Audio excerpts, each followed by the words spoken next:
got one story right here. So this one's from a website called thelineup.com / shadow people. But okay, this one, my true story. My wife and I swear to it in front of any person on the planet. We lived in a fairly new double-wide mobile home that sat on a spot that has never had houses of any kind and is at least half a mile from where any house has ever sat. So you would not think that it would be a likely location for a haunting, since nobody's ever been around and never lived there. However, my wife and I had, occasion seen some rather strange things there. The most strangest of which I relate here. One night, after a few uneventful days, my wife and I retired for the night. We slept in a large waterbed. Some time had passed, and I was unable to sleep. My wife's breathing became regular and reached a point at which I assumed she was asleep. It must be also known that we leave a light on in the bathroom farthest from our bedroom because we normally have children in the house. However, that night there were no children in the house except my wife and I. But the light was on as usual, casting a glow through the open bedroom door, which weakly lit it. While laying there, unable to sleep, I became aware of a presence, and suddenly, silently, a figure moved through our bedroom door and proceeded to our bed. Then, rounding the corner of our bed, took up a fixed position on the foot of our bed. I was aware of this entity.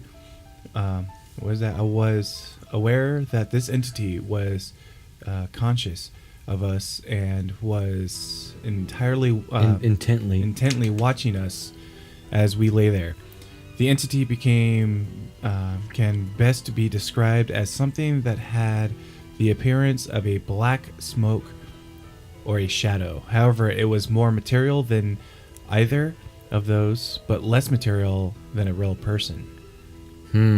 Creepy. Yeah.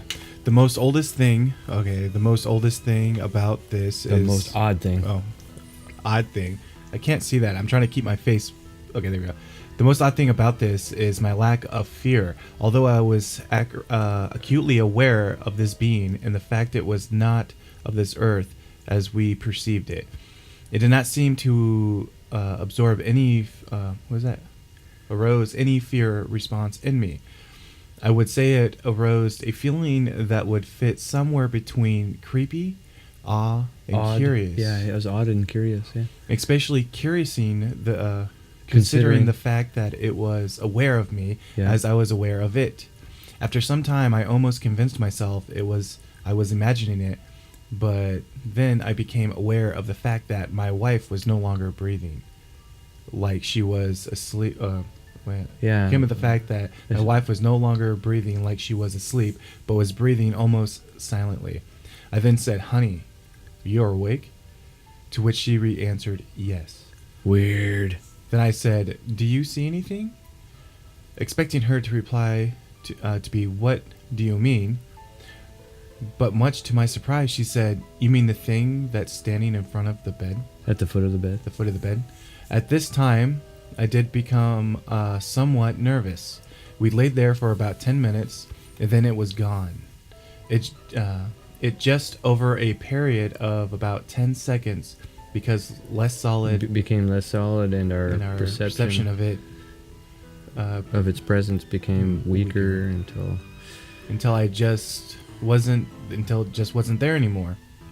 And then it was if it had never been there. Nothing like this has happened since, and the only evidence it ever existed is my wife and my memories of it. Wow. So those two memories of like what happened. At first I would be like, this guy's trying to sleep, and so I've had those moments before where I think I'm not sleeping, but I actually am asleep. Yeah. But the fact that his wife experienced the same thing, and it's very, very, very, very, very, very unlikely that they both had the same dream. Right. It's unlikely. Yeah. Completely. So that was a very cool story that I read. There's a few more stories on here, but they're not very long, and they're not very like that guy. He really put a lot of information in his story. Too bad I'm not a better reader. But Wow. shadow people, that's weird. Yeah, I'm sure that there's some pictures and stuff that are just downright fake and everything. But I still believe that there's some good stuff that has been caught. Mm-hmm. You on YouTube, and they got some videos of what shadow people caught on tape. Wow. Some of it looks really, really good, but others of it looks like somebody was trying to recreate it. It happens. Mm-hmm. So, what's your opinion on shadow people, Chris? What do you think? What do you think a shadow person is? Well, I'm kind of thinking that now I'm kind of rethinking it. Maybe let's put out some maybes. Here's what I don't think that it's any of these things. But what if maybe it's a new kind of entity? When they say entity, it's like maybe that is a species that's not a dead human or anything. It's just its own species in another kind of reality that can either on purpose come into our reality or accidentally get pushed into our reality. Like he goes through a door and all of a sudden he's in a new room, so it's all weird to him. And he's looking at this guy sleeping, and it's like he can't do much about in this world, but he can at least walk around and then look, and that's about all he can do. Yeah. And in his own world, everything's normal. Maybe it's like that. And perhaps that's all it is, because they don't seem to do any harm. No, they just seem to be there. Yeah. So maybe I'm just thinking maybe that's what it is. Yeah. I mean, it sounds like that. Like, it sounds like the shadow people that are hiding behind trees. Mm-hmm. There's like really trying not to be seen. Like, well, what is that? You know, and they don't want to be seen as either. Mm-hmm. Well, the only reason not to be seen is because you're afraid. Yeah. So they have some type of fear in themselves. Yeah. That one that's standing by the bed didn't really seem to be all that afraid. But of course, who knows? It knew what it was looking at. When it walked up there and it saw the two people, and it's like, I don't know what I'm looking at. Yeah, well, he knows what he's looking at, but it's like, I don't know you. How come I'm here? Maybe he was wasn't there on purpose. Mm-hmm. What really gets me, though, is like, how does it fade away then? Well, that's what I think. It's like, I can see it coming in. The same reason that how it got there is like, it just walked backwards. We're not his dimension. Like, whatever energy happened because of our polar and gravitational this and that and the other just kind of pulled him from his alternate reality into ours. Okay. Then he just like kind of walked backwards. And then when it changed, he dissolved out of that thing back to where he belongs. Yeah. Maybe they can't do it. They can't do it on their own. It just happens. Yeah. Weird. Yeah. So you think they're from an alternate dimension? Mm-hmm. Dimension. Yeah. Creepy. Okay. So whoever's out there watching that, if you have any questions, comments, or concerns, please let me know. Or maybe you got your own story. Yeah. If you have your own story, let us know. We'll read it on the podcast. We won't mention your name.